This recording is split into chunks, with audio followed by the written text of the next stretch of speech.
पिछले पार्ट में हमने देखा कि रजत ने अपनी गर्लफ्रेंड से बदला लेने के लिए कर्ण पिशाचनी की बेहद कठिन साधना को पूरा किया। पर अब जब कर्ण पिशाचनी उसके सामने आई तो उसके सामने उसने प्रश्न रखा कि वो उसे किस रूप में पाना चाहता है। उसका मनमोहक रूप देख के रजत उसे स्त्री रूप में पाने की सोचने लगा। पर तभी उसे तांत्रिक की बात याद आ गई कि अगर वो कर्ण पिशाचनी को स्त्री रूप में मांगता है तो उसको काफी दिक्कतों का सामना करना पड़ेगा। रजत ने किसी तरह खुद के मन पर काबू किया और कर्ण पिशाचनी को माँ के रूप में मांगा। ये सुनते ही कर्ण पिशाचनी थोड़ा गुस्से में आई, पर उसने रजत की बात मंजूर कर ली और अब वो 24 घंटे रजत के साथ ही रहेगी और वो जो भी कार्य कर्ण पिशाचनी को देगा उसे वो करेगी। इसके बाद रजत के अंदर कई बदलाव आने लगे। वो खुद को काफी ताकतवर महसूस करने लगा। उसका चेहरा किसी तांत्रिक की तरह डरावना लगने लगा था। आंखों के नीचे गहरे काले गड्ढे उभर आए थे। सबसे पहले उसने कर्ण पिशाचनी को आदेश दिया कि वो उसकी गर्लफ्रेंड को तड़पा तड़पा कर मारे, तभी उसे सुकून मिलेगा। कर्ण पिशाचनी ने ऐसा ही किया। रजत की गर्लफ्रेंड की तबीयत खराब होने लगी। उसका शरीर दिन ब दिन कमजोर होने लगा। ऐसा लगता जैसे किसी ने उसके शरीर से सारा खून चूस लिया हो। कुछ दिनों बाद उसके मुंह से खून की उल्टियां हुई और उसने अपना दम तोड़ दिया। उसके मरने की खबर कर्ण पिशाचनी ने आकर रजत को बताई। रजत काफी खुश हुआ। रजत पर बुराई अब पूरी तरह हावी हो चुकी थी। इसी के कुछ दिन बाद रजत को खबर मिली कि उसकी माँ की भी अचानक मौत हो गई है। इसके पीछे का कारण किसी को पता नहीं था, लेकिन इसके पीछे भी कर्ण पिशाचनी ही थी, क्योंकि रजत ने कर्ण पिशाचनी को माँ के रूप में मांगा था। इसलिए कर्ण पिशाचनी ने उसकी माँ को खत्म किया था। कर्ण पिशाचनी को पाकर रजत बहुत खुश था, पर उसे ये नहीं पता था कि इसके लिए उसे कितनी भारी कीमत चुकानी पड़ेगी। कर्ण पिशाचनी वैसे तो 24 घंटे रजत के साथ रहती थी, पर वो रोज रात को रजत को दिखाई देती थी। वो इतने मनमोहक रूप में आती कि रजत उसकी ओर आकर्षित होता जा रहा था। पर रजत जब भी उसे स्त्री रूप में पाने की सोचता तो उसे तांत्रिक की बात याद आ जाती थी। ऐसे ही कई दिन बीत गए।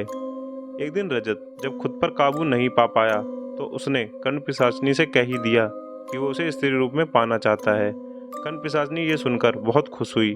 उसने रजत को कहा कि मैं तुम्हें स्त्री रूप में मिल जाऊंगी, लेकिन तुम फिर किसी और स्त्री से संबंध नहीं रख सकते और तुम्हें हर रोज मेरे साथ संभोग करना होगा। रजत ने बिना सोच विचार के उसकी शर्त मान ली।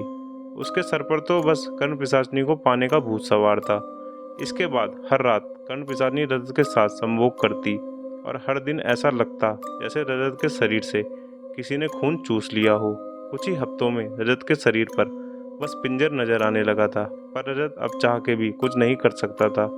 उसने खुद कर्ण पिशाचनी को ऐसा करने के लिए आमंत्रित किया था। अगर किसी दिन रजत कर्ण पिशाचनी को संबंध बनाने से मना करता तो वो उग्र हो जाती और रजत को तरह तरह की यातनाएं देती। रजत के शरीर में ऐसा कष्ट होता जिसे सहन कर पाना मुमकिन नहीं था। फिर भी रजत को वो सब सहन करना पड़ रहा था। रजत को अब धीरे धीरे समझ आ रहा था कि उससे कितनी भारी भूल हो गई है। वो इस मुसीबत से बाहर निकलना चाहता था, पर कर्ण पिशाचनी ना उसे किसी से मिलने देती, ना किसी को उसके पास आने देती। कर्ण पिशाचनी रोज रात रजत से संभोग करती और उसके शरीर को सुखाती जाती थी। ये सिलसिला कुछ महीने चला और फिर एक दिन रजत के कमरे से भयंकर बदबू आने लगी। आसपास के लोग जब उसके कमरे में गए तो उसकी लाश सड़ी हुई मिली। पूरे शरीर में कीड़े पड़ गए थे। कोई उसे हाथ तक लगाने को तैयार नहीं था। लोगों ने पुलिस के पास फोन किया। जैसे तैसे पुलिस ने उसकी लाश को बाहर निकाला और उसके घर वालों को खबर की। दोस्तों, ये कहानी खत्म तो यहीं हो जाती है, पर शायद रजत को मुक्ति अब भी नहीं मिली होगी, क्योंकि ऐसा माना जाता है कर्ण पिशाचनी अपने साधक की मृत्यु के बाद उसकी आत्मा को अपना गुलाम बना लेती है। यानी जीते जी तो कष्ट मिलेगा ही आपको, और मरने पर भी छुटकारा नहीं मिलेगा। तो दोस्तों, आजकल इंटरनेट पे ऐसी काफ़ी कहानियाँ और वीडियोस आती रहती हैं कि कर्ण पिशाचनी की साधना करके अपनी मनचाही इच्छा पूरी करो। मेरी आपको यही सलाह होगी कि इन चीज़ों से जितना दूर रहें उतना अच्छा होगा आपके लिए। इस दुनिया में सबसे बड़ी शक्ति ईश्वर की है, तो आप उन्हीं का ध्यान करें और जीवन को खुशहाल बनाएं। कहानी पसंद आई हो तो वीडियो को लाइक और शेयर करना ना भूलें दोस्तों। साथ ही वीडियो आपको कैसी लगी कमेंट करके ज़रूर बताएं। मिलते हैं एक और नए वीडियो के साथ। तब तक के लिए आप सभी को मेरा नमस्कार।